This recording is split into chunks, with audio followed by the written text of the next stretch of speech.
आपने महसूस किया होगा, जैसे आपको मैं कहा कि प्रकृति के प्रति आप सावधान हो जाएं, सजग हो जाएं। इसके पहले कोई भी आवाज़ पता नहीं चलती रही होगी। अब जब सजग हुए तो कितने प्रकार की आवाज़ें। फिर शरीर के प्रति सजग होने की बात हुई, तो ऐसे में कुछ भी पता नहीं चलता रहा। और जब शरीर के प्रति सजग हुए तो बहुत सारी संवेदनाएं, कहीं दर्द हो रहा है, कहीं कुछ हो रहा है, होता है कि नहीं? बहुत सारी संवेदनाएं हो रही हैं। और उसके बाद कहा कि मन के प्रति सजग हो जाइए। तो मन की जो बवंडर है अब थोड़ा स्थिर होने लगे तो, एकाग्र होने लगे तो मन स्थिर भी हो जाता है। लेकिन मन के प्रति जब सजग हो जाए तो फिर मन में जो विचारों का प्रवाह है वह भी पता चलता है। हम किसी चीज़ के प्रति जब सजग होते हैं, जागरूक होते हैं, तो उसको गहराई से समझ पाते हैं, जान पाते हैं।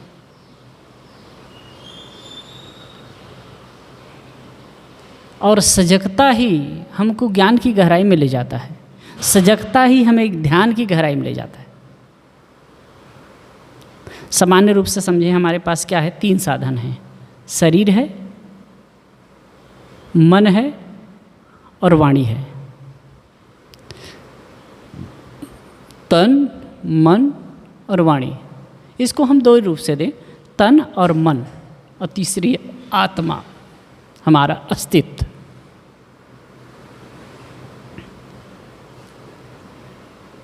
तन, मन, वाणी और मन में कोई विशेष अंतर नहीं है। वाणी मन का व्यक्त रूप है। वाणी क्या है? मन का व्यक्त रूप।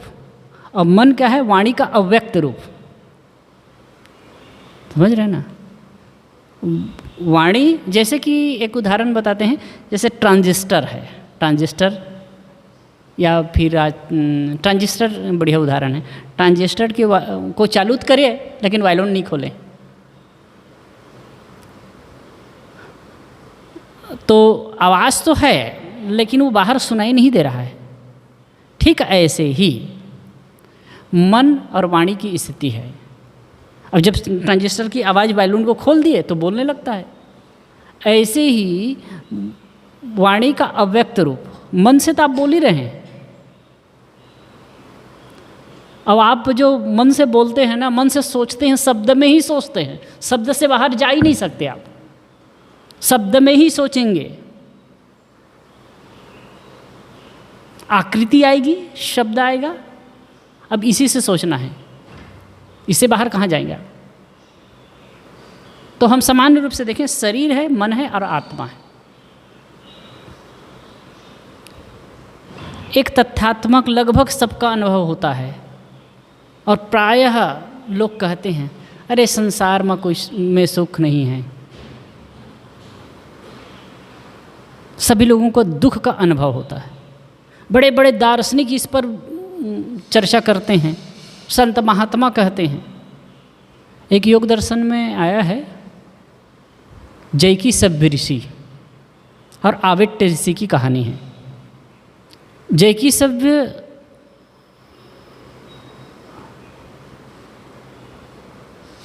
जो ऋषि हैं, उनको कई जन्मों की गाथा याद आ जाती है, कई सर्गों की। सर्ग कितना माना गया है ना, उसकी कल्पना भी बहुत खतरनाक है। एक ब्रह्मा की आयु को एक सर्ग कहा गया, और 4 अरब 32 करोड़ वर्ष का, हम लोगों का 4 अरब 32 करोड़ वर्ष का ब्रह्मा का एक दिन, और उतने का रात। इतना मतलब 8 अरब 64 करोड़ वर्ष हमारा बीतता है, तो उसका एक दिन रात होता है। और उनके 100 वर्ष की आयु। और जो जैकी सभ्य ऋषि थे, उनको कई सर्गों की गाथा याद हो चुकी थी। तो उनको पूछा गया कि आपने क्या पाया, क्या जाना? तो और कुछ नहीं कहे, दुख ही पता चला, दुख ही पाया। खैर इस पर नहीं जाएंगे कि मतलब और कहानी है उसकी। इतना है कि आदमी जीवन में दुख का अनुभव करता है। क्यों?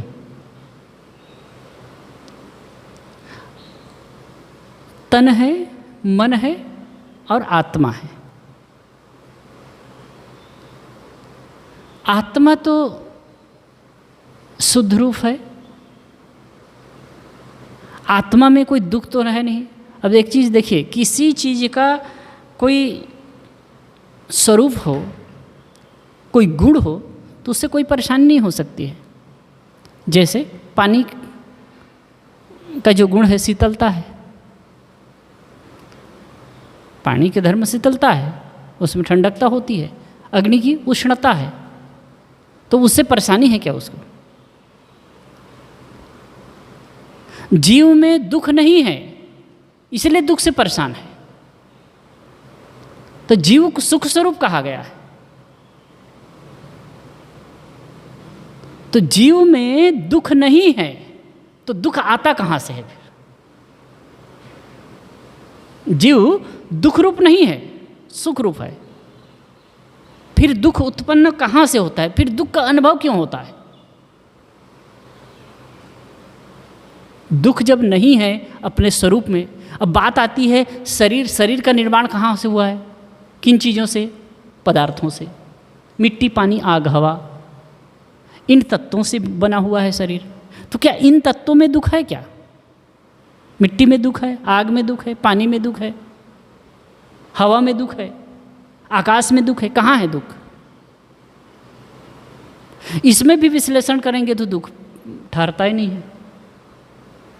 जब चेतन अस्तित्व में दुख नहीं है, सत्ता में दुख नहीं है, ना तो बाह्य सत्ता में दुख है, ना आंतरिक सत्ता में दुख है, न जड़ जगत में दुख है और न चेतन जगत में दुख है, तो दुख पैदा कहाँ से हो गया फिर? और सब अनुभव कर रहे हैं दुख का। किसी न किसी प्रकार से दुख का अनुभव तो सब कर रहे हैं। आदि व्याधि उपाधि।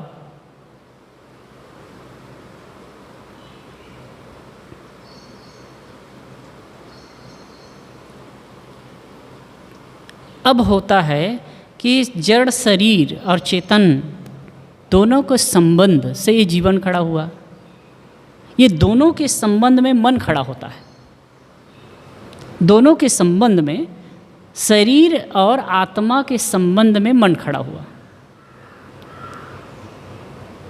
अब मन क्या है? ये दोनों के संबंध से जो देखा सुने और भोगे का संस्कार है। अगर मन का सहज रूप से परिभाषा करते हैं तो कहा जाता है, देखे सुने और भोगे हुए संस्कारों का समुच्चय मन है।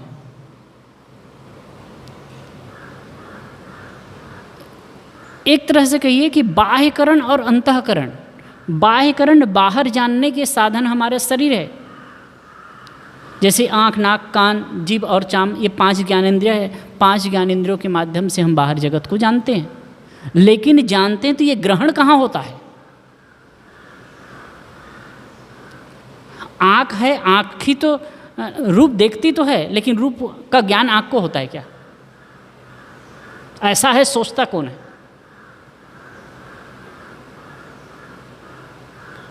कान से शब्द सुनते हैं, इसलिए कहा है कान शब्द सुनने का माध्यम है।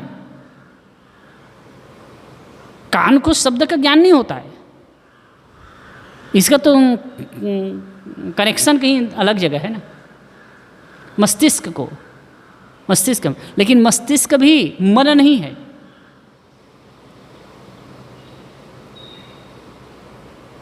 अब इसको मैं जैसे कि मन पर जब चर्चा करता हूँ तो एक बात आती है कि हम मन को 2 रूप में मतलब विभाजित कर सकते हैं। मन का बाह्य रूप और आंतरिक रूप। बाह्य मन और अंतर्मन, जागृत मन और अर्ध जागृत मन। और जिसको सामान्य ढंग से कहें तो बाह्य मन और अंतर्मन। तो जो संस्कारों का समुच्चय है, जो बंडल है, देखे सुने और भोगे हुए संस्कारों का जो संग्रह होता है, वह है अंतर्मन। ठीक है। और जिस मानसिक शक्ति के साक्षित्व में, जिस मानसिक शक्ति के साक्षित्व में हम जागृत के क्रिया व्यवहार करते हैं, वह है बाह्य मन, वह है जागृत मन। जैसे कि आप मुझे देख रहे हैं, मुझे सुन रहे हैं, यदि आपकी मानसिक शक्ति न हो तो आप न तो देख सकते हैं न सुन सकते हैं। अगर मन उपस्थित न हो तो आप देख पाएंगे। आंखें खुली हैं, कान की पंखुड़ी मेरे तरफ है, लेकिन अगर देख करके भी नहीं देख पाएंगे, सुनकर भी नहीं सुन पाएंगे। सही है। तो ये जो मानसिक शक्ति है, ये शक्ति बाह्य मन है, और यही शक्ति के माध्यम से, बाह्य मन की मतलब एक शक्ति के माध्यम से ही अंतर मन में संस्कार संग्रहित होते जाते हैं। और चिंतन मनन, अंदर वाला चिंतन मनन नहीं करता है, अंतर्मन चिंतन मनन नहीं करता है, बाह्य मन से ही चिंतन मनन करते हैं। मन का बाहरी रूप से ही सब कुछ होता है। और सुख दुख का निर्माण यहीं से शुरू होता है। फिर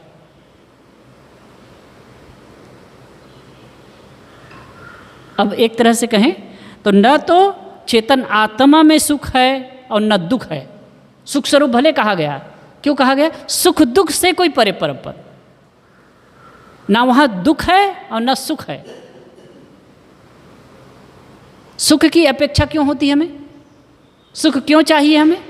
क्योंकि दुख है।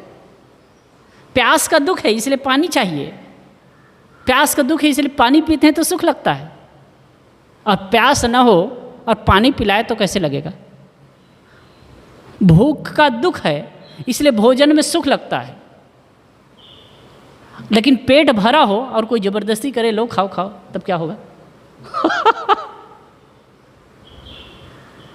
तो भूख का दुख है इसलिए भोजन में सुख लगता है।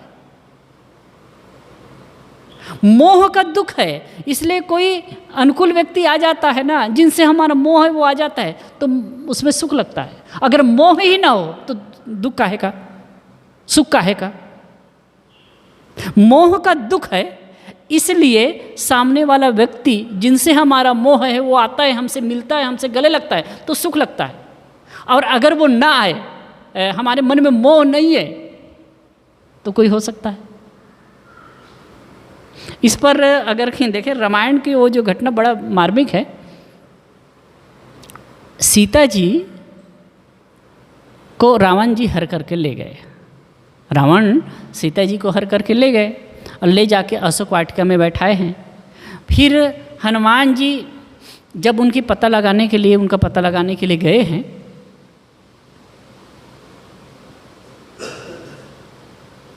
और वो सब घटना घट गई है कि मतलब लंका दहन वगैरह जो कहानी है वो सब हो गया।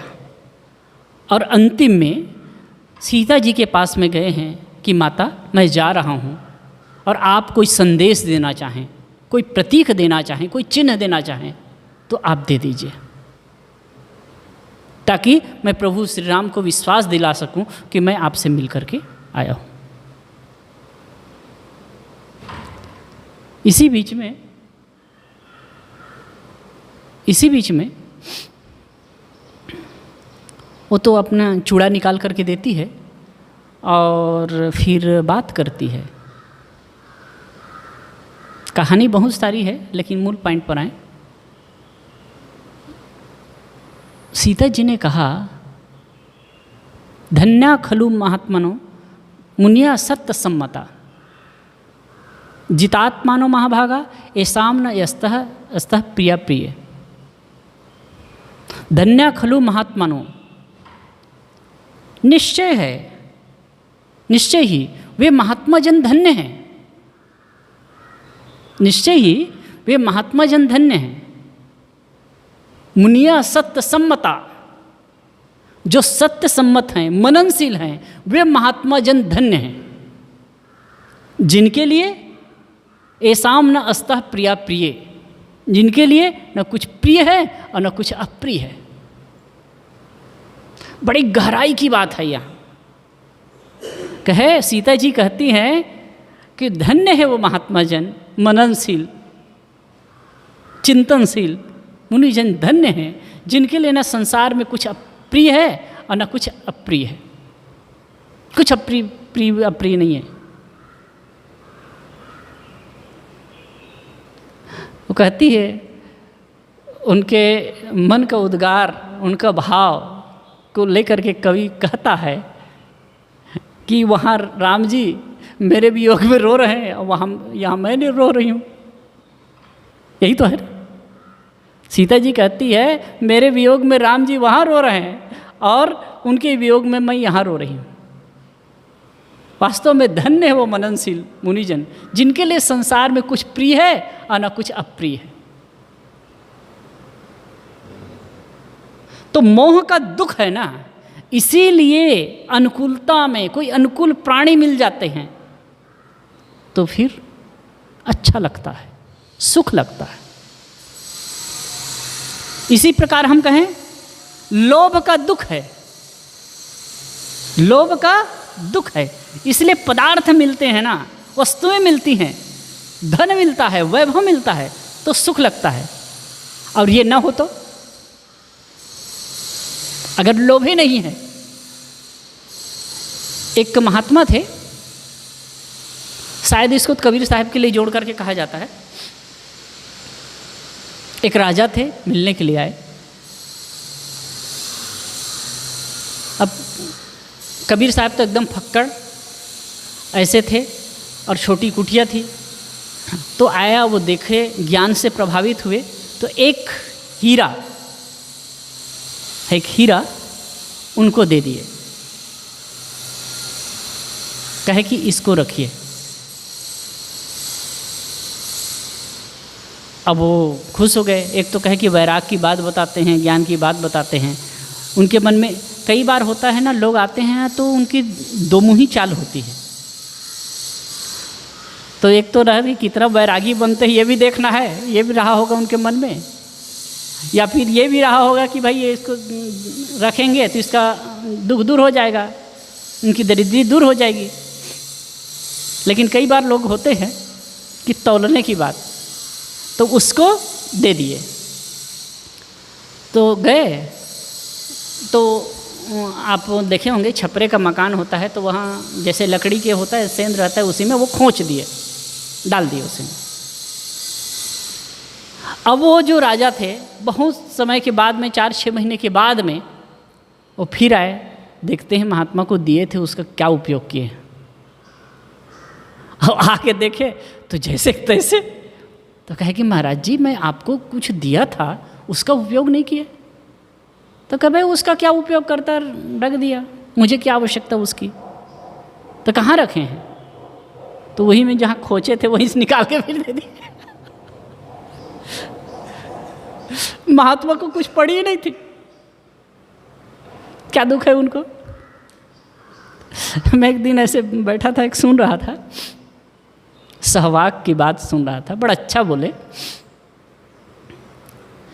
कहे कि तृष्णा का कोई अंत नहीं है, इच्छाओं का कोई अंत नहीं है। देखो एक क्रिकेटर है, लेकिन वो इतना बढ़िया बोले, इच्छाओं का अंत नहीं है। तो कहे कि पहले जब हम लोग ये करते थे, जब पढ़ते थे, छोटे छोटे थे, तो 5,000 रुपया मिलता था उनके पिताजी को। 5,000 में गुजर चलता था।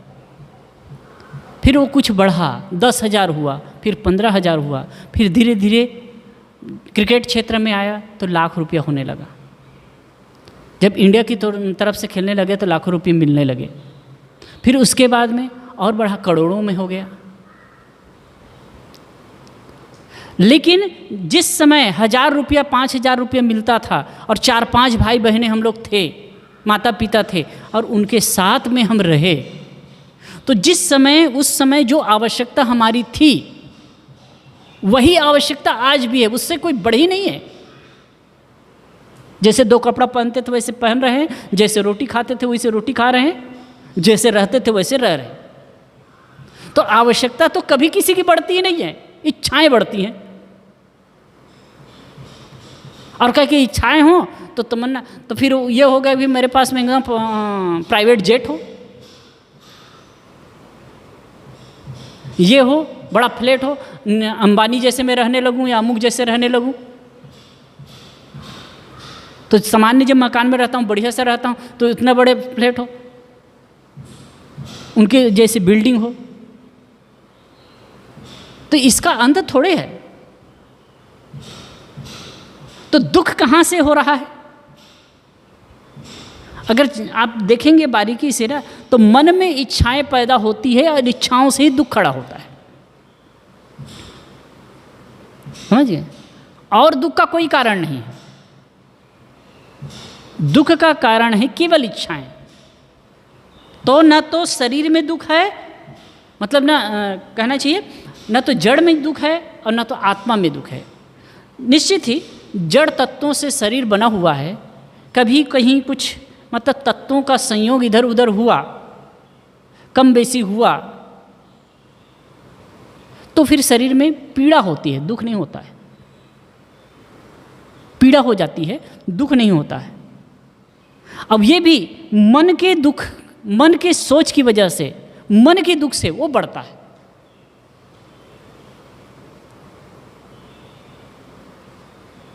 मन की वजह से ही वो दुख बढ़ता है। अब कितने मनोचिकित्सक तो ये कह चुके हैं, सिद्ध कर चुके हैं कि अधिकतम बीमारियां हमारी केवल मानसिक होती है, मन की उपज होती है। और बहुत सारी बीमारियां ऐसी हैं जिनको मन को ठीक करके बीमारियों को ठीक किया जा सकता है, बीमारियों को ठीक किया जा सकता है। चाहे भयंकर से भयंकर बीमारी भी हो, वो कहीं ना कहीं आपके मन की असंतोष, घृणा, द्वेष, वैमनस्य, कटुता, इसके वजह से पैदा होते हैं।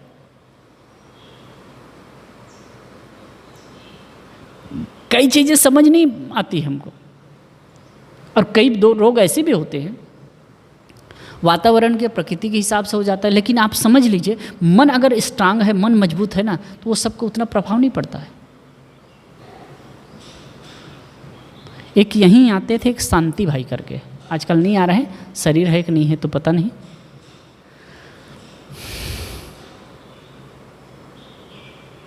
पच्चीस 30 साल पहले उनका एक्सीडेंट हुआ। एक्सीडेंट हुआ तो दोनों घुटना, टकना, उसका मतलब घुटना, वो दोनों टूट गया, डैमेज हुआ। अब डॉक्टर के पास गए तो डॉक्टर फिर इलाज करना शुरू किए, तो कहे कि जीवन में चलना मुश्किल हो जाएगा, चल नहीं पाओगे। तो उन्होंने कहा कि मैं चल के बताऊंगा, अपने मन में मैं चल के बताऊंगा। कैसे आप कह सकते हैं?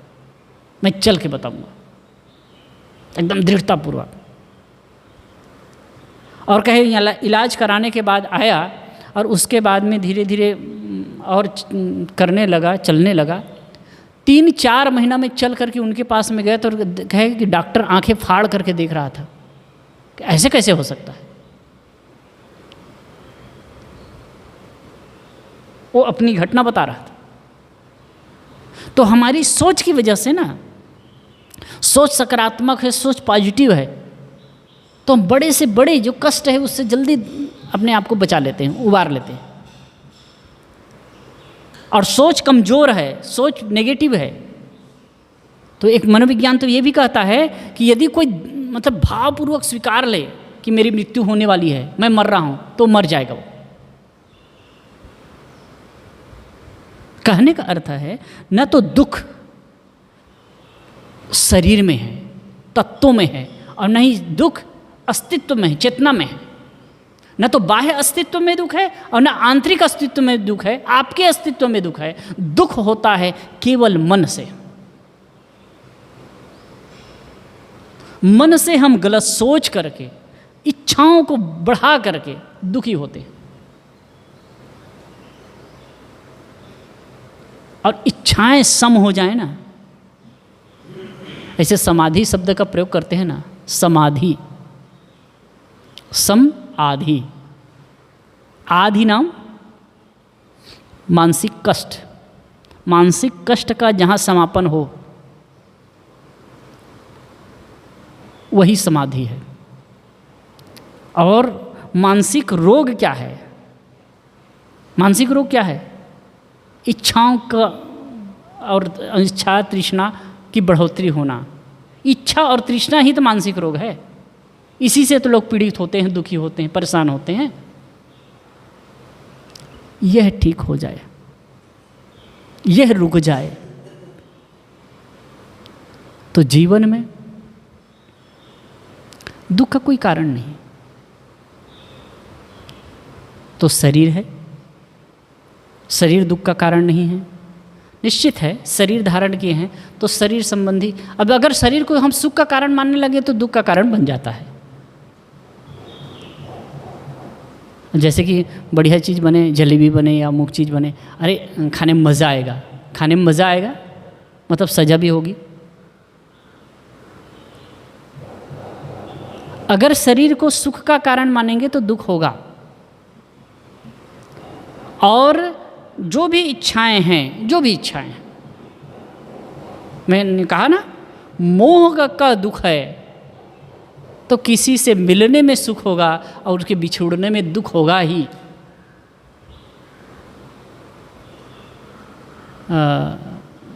भर्तृहरि जी महाराज ने बहुत बढ़िया कहा है, मोहावर्त सुदुस्त्रा अति गहना प्रतुंग चिंता तृति तस्या पारगता नंदंती योगी नंदंती योगीश्वरा, ऐसे कुछ आया है। मोह का जो भंवर है ना, ऐसे आदमी उसमें पड़ता है। भंवर पानी में जो भंवर होता है, पानी के भंवर में अगर पड़ गया, बड़े बड़े जानवर भी पड़ जाते हैं। आप लोग अभी जो वहाँ बहुत रेल आया था ना, बाढ़ आई थी हिमाचल में, तो आप देखे भी होंगे। तो अगर कहीं चल रहा है तो उसमें कहीं जानवर भी पड़ गए तो गया, ख़त्म। बड़े बड़े हाथी जैसे जानवर भी आ जाए तो भंवर में गए तो बचना मुश्किल है। तो ये मोह का भंवर भी बहुत खतरनाक है, इसमें बचना मुश्किल है। तो इसी प्रकार से मोह के भंवर, लोभ के भंवर, इसीलिए तो इसको ना तीनों को गीता में नरक का द्वार कहा गया। और गोस्वामी जी ने तो इसका बहुत सुंदर खाका खींचा है। काम बाथ कप लोभ अपारा, क्रोध पित्त नित छाती जारा, प्रीति करहि जो तीनों भाई, उपजई सन्निपात दुखदाई। क्या कह रहे हैं? काम बात कफ लोभ अपारा, क्रोध पित्त नित छाती जारा। काम बात है, कफ लोभ है, लोभ कफ है, और बात काम बात कफ लोभ अपारा, क्रोध है, ये पित्त है। शरीर में 3 नाड़ियाँ होती है, तीनों चीज़ें कफ है, पित्त है, बात है। अब ये संतुलित हैं तब तो ठीक है। कोई एक बढ़ा तो रोग, कोई एक एकदम घट गया तो रोग। कफ बढ़े तो रोग, बात बढ़े तो रोग, पित्त बढ़े तो रोग। अब ये कम हो जाए तो भी रोग। अब अगर ये तीनों असंतुलित हो जाए तो भयंकर रोग सन्निपात, और सन्निपात में बहुत भयंकर स्थिति हो जाती है, आदमी पागल जैसे हो जाता है। ये तो सामान्य कहते हैं, ये तो शारीरिक शरीर की संसार की प्रकृति के हिसाब से हो जाता है। लेकिन वास्तव में ना काम, क्रोध और लोभ, ये तीनों अगर कुपित हो गए तो भयंकर सन्निपात खड़ा हो जाता है। काम बढ़े तो रोग है ही, काम के वशीभूत होकर के क्या आदमी क्या क्या करता है। क्रोध बढ़े तो भी दुख है, परेशानी है, और लोभ बढ़े तो भी क्या होता है संसार में, आप देख ही रहे हैं। अब ये तीनों के तीनों किसी का बढ़ जाए तो ये सन्निपात की तरह है। इसीलिए गीता में इसको नरक का द्वार कहा गया। त्रिविधम नरकेशदम द्वारम नाशन मातना, ये आत्मा का नाश करने वाले हैं ये सब। अब ये सब कहाँ पैदा हो रहे हैं? मन से ही तो, मन में ही तो। मन में विचार बनते हैं, मन में सोच होती है, संसार को देखकर, प्राणी पदार्थों को देख करके अब उसी में हम उलझते जाते हैं, फंसते जाते हैं। अब यही मन में ही, अब मन को हम अध्ययन की दृष्टि से 2 भाग कर दिए। आप सहज रूप से आप कहिए, मन में ही ये सब विचार उठते हैं, ये भावनाएं उठती हैं, ये विकार उठते हैं, और इन विकारों की वजह से हम सुखी और दुखी होते हैं, और दुख का कोई कारण नहीं। अब अंततः यह भी बात है कि इन विकारों को जो उत्पन्न हुआ है, जो पैदा किए हैं, इसको हम और आप ही उसको समन कर सकते हैं। कारक भी हम ही हैं, निवारक भी हम हैं। हाँ, कोई समाधान बता सकता है। तो कहने का मतलब है कि ये मन है, मन का खेल है, ये दुख और सुख का झमेला जो उत्पन्न होता है मन का ही है। अब इस चीज़ को आदमी समझे, और जो समझ ले और उस पर काम करना शुरू करे, तो वह इसी जीवन में सुख दुख से ऊपर की स्थिति में आ सकता है और उसका जीवन कृतार्थ हो जाएगा। बोलिए सद्गुरुदेव की।